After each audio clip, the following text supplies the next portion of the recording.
આજે સમીક્ષા કરવા ગયા હતા, સમગ્ર બાબત કઈ? રાજ્યમાં છેલ્લા 2 દિવસથી કમોસમી વરસાદ, જે જવલે જ એટલો બધો વરસાદ એ દિવાળી પછી જોવા મળ્યો છે. વર્ષો પછી આ પ્રકારે કમનસીબ કહી શકાય એવા સંજોગો ઊભા થયા છે. ત્યારે માનનીય મુખ્યમંત્રી ભૂપેન્દ્રભાઈ પટેલ સાહેબે ગઈકાલે જ અમને બધાને મંત્રીશ્રીઓ, સિનિયર મંત્રીશ્રીઓ, નાયબ મુખ્યમંત્રી શ્રી હર્ષભાઈ વગેરેને બોલાવીને ત્વરિત એમણે સૂચનાઓ આપી. જ્યાં જ્યાં ઇફેક્ટેડ એરિયા છે ત્યાં ઝડપથી મંત્રીશ્રીઓ પહોંચી જાય. ગઈકાલે રાત્રે જ બધા વિસ્તારમાં પહોંચી ગયા. આજે ભાવનગર ખાતે વ્યવસ્થાના ભાગરૂપે મને મોકલવામાં સરકાર તરફથી આવ્યો છે. અર્જુનભાઈ મોઢવાડિયા અને પ્રદ્યુમનભાઈ વાજા ગીર સોમનાથ અને જૂનાગઢ જિલ્લામાં છે. કૌશિકભાઈ વેકરિયા અમરેલી જિલ્લામાં છે. તાપી અને દક્ષિણ ગુજરાત, નવસારી અને વલસાડમાં પણ વરસાદ થયો છે. ત્યારે નરેશભાઈ પટેલ અને જયરામભાઈ એ ત્યાં છે.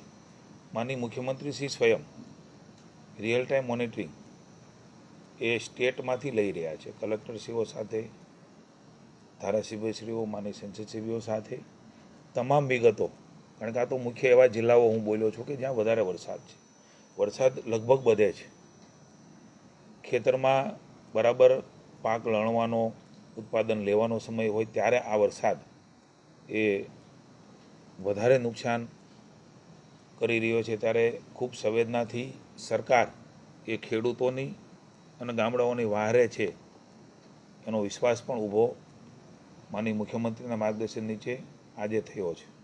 આજે ભાવનગર જિલ્લાની અંદર આજે આ કલેક્ટર ઓફિસની આપણી આ બેઠકમાં રિવ્યૂ બેઠક અમે કરી છે. માનનીય મંત્રી શ્રી નીમુબેન, જેમણે પણ ચિંતા કરીને વરસાદ આવ્યો ત્યારથી મારી સાથે સતત સંપર્કમાં રહીને એમણે પણ જે થઈ શકે એ કરવા માટે થઈને અમને પણ એણે અવગત કર્યા.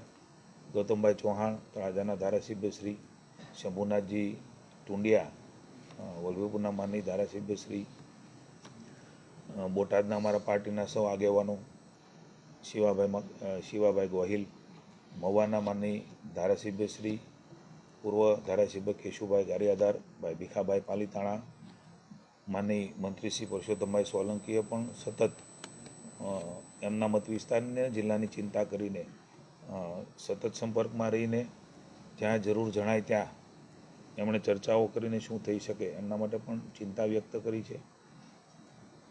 ગારિયાધારના આપના ધારાસભ્યશ્રી પણ મહુવામાં, સુધીરભાઈ વાઘાણી પણ ત્યાં આવ્યા હતા. એમણે પણ સૂચનો કર્યા છે. અમે સિહોર એસડીએમ કક્ષાએ મિટિંગ લઈને જીવાભાઈ કાજાવદરમાં, જેસંગભાઈ એ પણ કાજાવદરમાં, વાડીમાં ગયા છીએ. એમ પરિસ્થિતિ જોઈ છે. આપ પણ ઘણા બધા પત્રકાર મિત્રો ત્યાં હતા. મહુવામાં લાલજીભાઈ, તળાજામાં કાંતિભાઈ, રાજપરામાં નાનુભાઈ, જે તળાજા વિધાનસભામાં આવે છે. સ્વયં ખેતરમાં જઈને સમગ્ર તંત્ર, કલેક્ટરશ્રી, ડીડીઓશ્રી, ખેતીવાડી અધિકારીશ્રી, ડેપ્યુટી કલેક્ટરશ્રી, તમામ લોકો સાથે હતા.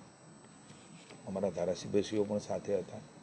માનનીય મુખ્યમંત્રીશ્રીની સાથે જગદીશભાઈ વિશ્વકર્માનો પણ સૌથી વહેલા સવારે કાલ પણ મારી સાથે ચર્ચા કરી છે કૃષિ મંત્રી તરીકે. એમણે પણ માર્ગદર્શન આપ્યું. એણે પણ પાર્ટીને સૂચના આપી છે કે કાર્યકર્તાઓ, મને આવા સમયે મહુવામાં ખૂબ વરસાદ હોવાના કારણે એમની જમાડવાની પણ ચિંતા એ ભાજપના કાર્યકર્તાઓ કરી છે. એમની વચ્ચે પહોંચી ગયા છે. એમણે પણ સમગ્ર રાજ્યની અંદર કાર્યકર્તાઓને, પદાધિકારીઓને આ દુઃખની વેળાએ ખેડૂતની વહારે જવા માટે થઈને, એમને મળવા માટે થઈને સૂચનાઓ આપી છે. અને તમામ રાજ્યના કાર્યકર્તાઓ પણ એ પ્રકારે ભારતીય જનતા પાર્ટીના કાર્યકર્તાઓ સરકાર સાથે હાથ મિલાવીને એમને સધિયારો આપી રહ્યા છે. સમગ્ર રાજ્યની અંદર જે પરિસ્થિતિ ઊભી થઈ છે, હું એવું માનું છું કે જ્યારે કુદરત રૂઠતી હોય છે ત્યારે એ માનવી કે સરકારો નિસહાય બનતી હોય છે. એનો અર્થ એવો નથી કે સરકારે કાંઈ નથી કરવાનું. સરકાર ફરજના ભાગરૂપે એ બધું જ કરવા માટે તત્પર હોય છે, તત્પર છે, ભૂતકાળમાં પણ રહી છે, આજે પણ છે ને આવતીકાલે પણ રહેશે. માનનીય મુખ્યમંત્રીશ્રીએ પણ અમને સૂચનાઓ આપી છે. ખૂબ સંવેદનાથી, ખૂબ લાગણીના ભાવથી સમગ્ર આ કમોસમી વરસાદને, ખેડૂતોને અલગ અલગ પાકમાં થયેલા નુકસાનને ભવિષ્યમાં પણ અમે જોયું છે કે કદાચ એ કપાસ ઊભો હોય પણ એ કપાસના ઝીંડવાની અંદર એ પણ બગડી જાય છે. એ સિંગના પથારા પીડ્યા છે પણ ફેરવી શકે એવી સ્થિતિ નથી, એટલે એ પણ બગડી જાય છે. ડુંગળીના પાકને પણ નુકસાન છે, તેલબિયાના પાકને પણ નુકસાન છે. આ બધો પ્રિલિમિનરી સર્વે માટે તો માનનીય મુખ્યમંત્રીએ 2 દિવસ પહેલાં જ પ્રાથમિક અહેવાલો મગાવ્યા છે. આવતીકાલે આ અમે જે તાગ લીધો છે અને જે તંત્ર દ્વારા મળ્યો છે એ તમામ માહિતીઓ કાલે માનનીય મુખ્યમંત્રીશ્રીને અમે આપવાના છીએ. અમારી પાર્ટીના અધ્યક્ષ જગદીશભાઈને પણ આપવાના છીએ.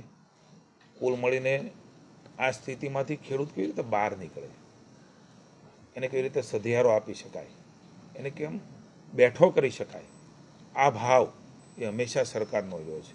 ખૂબ વિનમ્રતાથી હું આપના માધ્યમથી સૌ ખેડૂત ભાઈઓને, સૌ ગ્રામજનોને, ખેતી સાથે સંકળાયેલા તમામ લોકોને હું વિશ્વાસ અપાવું છું કે ભારતીય જનતા પાર્ટીની માનનીય મુખ્યમંત્રી ભૂપેન્દ્રભાઈના નેતૃત્વની સરકાર એ ખેડૂતો માટે એની મુશ્કેલીના સમયે એમની સાથે ઊભી છે, પડખે ઊભી છે. અને જે કાંઈ થઈ શકે, ખાસ કરીને પુનઃ એકવાર કહું છું કે આ ફરજનો ભાગ છે. ક્યારેય સરકારે ઉપકાર નથી કરતી. જ્યારે એમના આશીર્વાદથી સરકાર બની છે ત્યારે એમને ખરા સમયે અસરગ્રસ્તને ખાસ કરીને સહાય મળે, મદદ મળે, એના માટે મુખ્યમંત્રી ચિંતિત છે. એના માટેની યોજના બનાવી રહ્યા છે. એમના માટે ધરતી સુધી ઉતરે, એને મળે, એની પણ ચિંતા કરી રહ્યા છે. ત્યારે આપના માધ્યમથી તમામ તંત્રના અધિકારીઓને પણ વિનંતી કરું છે કે કોઈ અસરગ્રસ્ત વ્યક્તિ એ ન રહી જાય, એમને બેઠો કરવામાં, સધિયારો આપવાના. આવા વખતે માનસિક રીતે ખૂબ જરૂર હોય છે. આજે અમે ખેડૂતોને મળ્યા છે, અમે જોયું છે માનસિક સધિયારો એ કુદરત એમને વધારે શક્તિ આપતો હોય છે. એટલે આપણે સૌ સાથે મળીને આ દુઃખની ઘડીમાં ખેડૂતોને વહારે જઈને સધિયારો આપીને ફરી વખત બેઠો થાય એવા પ્રયાસો અમે કર્યા છે. સમગ્ર અહેવાલ એ મુખ્યમંત્રીશ્રીને અમે આપીશું. હું પુનઃ એકવાર વિશ્વાસ અપાવું છું, મુખ્યમંત્રીશ્રી ખૂબ ચિંતિત છે, કારણ કે આવું ક્યારેક બનતું હોય છે. થોડોક વરસાદ થયો છે ત્યાં પણ મુશ્કેલી તો થઈ છે. એ તમામ તાગ પણ મેળવ્યો છે ને જે નીતિ નિયમ છે એ પ્રમાણે પણ એમાંથી પણ બહાર નીકળીને ભૂતકાળમાં પેકેજોમાં માનનીય મુખ્યમંત્રીશ્રીએ ટોપઅપ પણ રાજ્ય સરકાર જે આપે છે એ પણ વધારે આપવાનો પ્રયાસ એ મુખ્યમંત્રીશ્રીએ કર્યો છે. કેન્દ્ર પણ એમાં સહાય કરતી હોય છે, પણ રાજ્ય સરકાર પણ એ પ્રકારની મદદ કરવા માટે અમે સૌ આજે અલગ અલગ જિલ્લાઓમાં ગયા છીએ. માનનીય મુખ્યમંત્રીશ્રીને કાલે મળીને અમારું જે તારણ છે અને અમારું જે ક્યાસ છે એ પણ આપીશું, તંત્ર દ્વારા પણ મેળવીશું. પણ સમય છે આપણે સૌ સાથે મળીને સકારાત્મક રીતે ગામના ખેડૂત, ગામનો ખેતમજદૂર, ગામમાં બેઠેલો માણસ એ આપણો ભાઈ છે, આપણી બેન છે, એમને સાથે મળીને માનસિક રીતે સધિયારો આપીને સ્વસ્થતા રહે એની પહેલી પ્રાયોરિટી આપણે સૌ સાથે મળીને સકારાત્મક વાતાવરણ, પોઝિટિવ વાતાવરણ બનાવીને, કારણ કે નકારાત્મકતા અને નેગેટિવ વાતાવરણથી ક્યારેય એ માણસ બેઠો નહીં થાય. એટલે મારી વિનંતી છે સાથે મળીને બધું બાજુ પર મૂકીને સકારાત્મક વાતાવરણમાં એમને લઈ જઈ અને સધિયારો આપીને બહાર કાઢવાનો પ્રયાસ કરીએ. Thank you.